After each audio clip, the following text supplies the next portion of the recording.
Hi friends नमस्कार मु उत्कलिनी आपण मानक स्वागत करछि मोर आउ गोटे मिनी ब्लॉग आसंतु जीवा आज दिनटी कौन होची देखिबा आसंतु। तो मु एबे आसिली आज स्वामीकर फरमाइश हम लंच रे बुट डाली बरा तरकारी तो मु बुट डाली के भिजे दे मु चली मोर काम को। तो गुडलू ये देखो बसची से ब्रश करूनी कहूँ मोर आज चूड़ा गुंड खाइबार इच्छा ना मत तुम करके दब पास्ता मुझे जिते भी बुझाऊँ पास्ता खानी नाई से पास्ता ही खाइब से ब्रश करनी मुझे चली पास्ता करने को।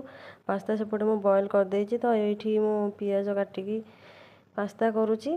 तो आपण मानक मो वीडियो जब भल लगुच आप लाइक शेयर कमेंट करूँ आपण मानक कमेंट कले मु आगू आहरी भल भल वीडियो आनी सब्सक्राइब कहीं करना सब्सक्राइब भी कर दिंतु मोर भल भल वीडियो देखापी आपड़ जदि मोर रेसिपी वीडियो देखापी चाहती जेकोसी रेसिपी फुल वीडियो जब देखा चाहते तो आपण मैंने मत कमेंट कले मुझे आनीदेवी आपंका रेसिपी वीडियो। देखो ये पास्ता हो जेहेतु आम घर चारि प्राणी तो चारि प्राणी मुझे सामान भाव में बाड़ी देजी। एबे चलते खाइबा खाईदे कि मुझे बाहरी गली क्षीर आने को मोर यहाँ डेलिका डेली ड्यूटी।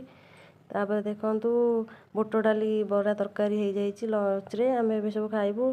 तापर संध्यारे गुडुलू आ मो फरमाइश आज मालपुआ प्रथमे सीरा प्रस्तुत करदेली तापर मालपुआ घोल करके देहरे पकईकी एक देखो केमी मिक्स करके तापर एक आम मालपुआ छाणीबा तापर सीरा पकईबा। यार जब आप फुल रेसिपी चाहती मत कमेंट कले मुझे आनीदेवी। देखो मालपुआ केमती मत कमेंट करेंगे। लंच रे शाशुकर फरमाइश अंडा भुजिया को रुटी खाई मुझे चली शोवा को।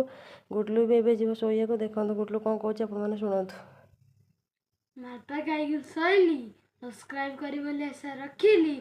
नेक्स्ट वीडियो नमस्कार।